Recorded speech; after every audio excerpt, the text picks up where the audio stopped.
And it is time for us to check sports. Let's bring in Mike Cozzi. Of course, we have Saratoga and some more stuff to talk about. Good morning, Mike. Good morning. How are you this morning? I'm good. All right. I'm okay, too. I actually had a pretty an improving day yesterday. Good. That's good to hear. So we'll see if the old digestive tract gets back on track for real. But it'll take a little while, but you'll get there. Yeah, I'm feeling like at the start of the day 100%. Now it's about 95%, but it's holding much better than it has. All right. Well, with that being said, let's get on to sports, and I guess we can talk a little bit about. I don't know. Why don't you start off first? Well, I put the TV on this morning, and it was on ESPN from last night, watching the Giant Dodger game where the Giants won 2-1, big win for the Giants, and some Olympic gymnast withdrew from the games for mental health. Well, that's what they said. That's not what. If you saw that on TV, they didn't give you the whole story. Once again, you're right about the media there. That's what the media was speculating. She performed. She's simply the greatest gymnast the Americans have ever sent to the game. Okay, she's got 9 different moves named after her. She performed horribly. Okay, in 2 routines, and the other people were performing better than her. And she's been to, I think this is her 6th Olympic in a row, or 4th Olympic in a row. Can't be that many. Oh, yes, that's what I mean. She's been. When did she start? When she was 8? Yeah, she was really young. She's been to. I know she's been to at least 3 or 4 Olympics. And all I'm saying is that coupled with her poor performance, and people were performing better. And yes, the media wants to build up with all that's going on with COVID and with this and with that. And she was also one of those girls that was raped by Larry Nassar when he was So the media likes to build all that up. But basically, other people were performing better than her. And as a matter of fact, God forbid you tell the truth. Well, they do. If you look through all the stories, you'll see that mixed in there with the fact that it's a mental stress on her. The only reason she really went to the games is because they wanted to, because she's known as in like Tom Brady's known as the GOAT in the NFL. In gymnastics, for all these past years, she's been known as the GOAT, the greatest of all time. Okay, good example now. So let's use the Tampa Bay Bucks, because that's where the GOAT is right now. So if he was hurt, injured, whatever, and couldn't perform to his capabilities, and they were in the Super Bowl, would he even be on the sidelines in a uniform? Yes, he would, but that's a professional athlete. If there was no way he could play, would he be on the sidelines in the uniform? No, if there was no way he could play, no. Okay, so then why is this kid still there? Because I've watched Olympics in the past, and when somebody gets hurt and they can't perform, they send them home. Well, she didn't get hurt. She's just not performing up to her standards and the team standards. Should be sent home. Yeah, well, she should, and after all, you are amateur. And she's not the one that says she's gonna. She says she's done, but the U.S. coach said, "Well, we're going to keep her on the team in case she changes her mind." Well, it's a joke. Yeah. So I'm not going to. That's why I don't watch the Olympics. It's a bunch of amateurs. I'm not going to come down on her. I'm going to come down on the whole Olympics process, the way it's turned into. It's turned into nothing but like everything else in society, which has got to be. It's just depressing. But anyway. Like my buddy says, who was a professional athlete, it's a bunch of amateurs. That's why you don't watch it. Yeah. So that's the Olympics are the Olympics this year, and it's normally crazy, but this year it's even crazier. Hey, you want to talk about something that's not the Olympics? Yes. You know how people always compared the Grom to Gibson, and they say that's unfair? It is unfair. It's not unfair. It's absolutely fair. Well, here's 3 other guys, and I called my buddy, who was Mark Fittich's roommate, and he got all 3 guys and didn't look it up on the phone. It was too quick for him to get it. Here's 3 pitchers for you. One guy pitched 19 years in the big leagues, 4,500 innings pitched, an ERA of 3.34, and 267 complete games. Another guy, 16 years in the big leagues, 3,507 innings pitched, lifetime ERA of 2.89 with 244 complete games. And then here's a lackey for you. He only pitched 11 years, with 2,661 innings pitched, an ERA of 2.97, and 152 complete games. So when you hear teams running out of pitchers and they can't do this and they can't do that, here's three guys, okay, that aren't named Gibson, Palmer, Seaver, none of them big guys, and these are the numbers they got. You want to know who they are? The 19-year player was Ferguson Jenkins. Yeah. The 16-year player was Juan Marichal. And the 11-year player, who was a very underrated pitcher because his team was garbage, is Mel Stottlemyre. Yeah. And you know what name you can throw in this list? Who? What's his name? He used to pitch for the Red Sox, Pedro Martinez.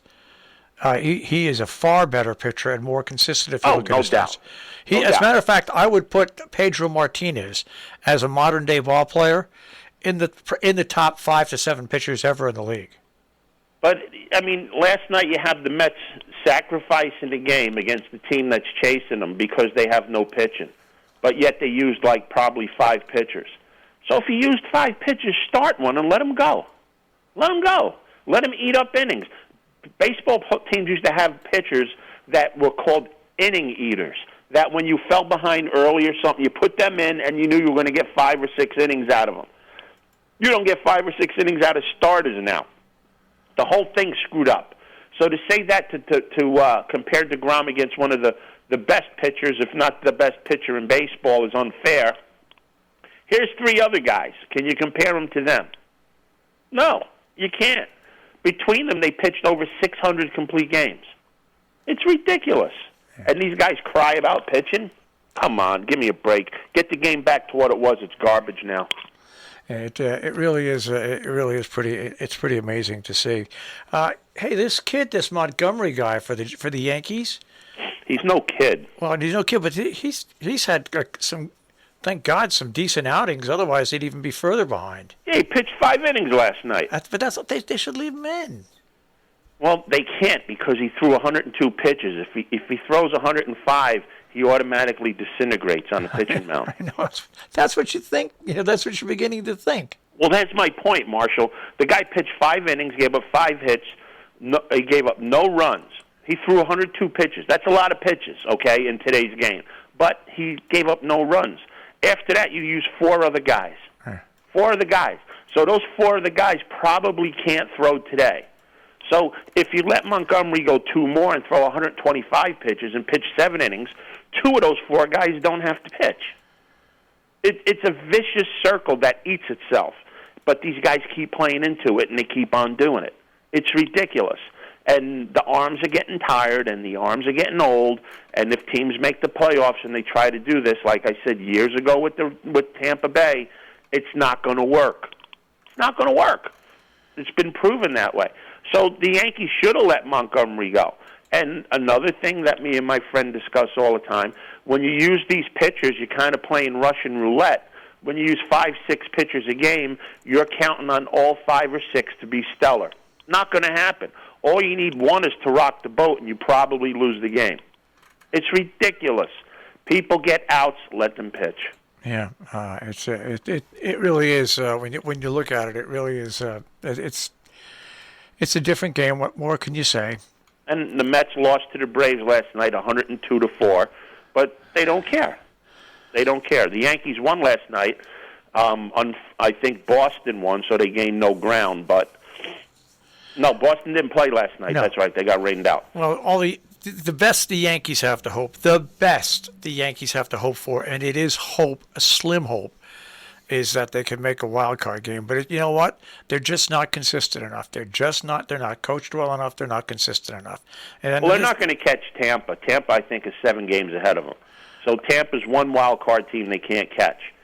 So there's a whole bunch of them that the Yankees have to, I think there's like 2 or 3 they have to pass, and there's another 2 or 3 with a record comparable to the Yankees.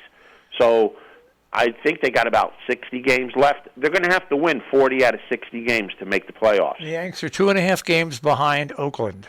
Yeah, Oakland. For the last and they're 6 games or 7 games behind Tampa, right? Seven. You got to figure Tampa or Boston's going to be a wild card. Yeah.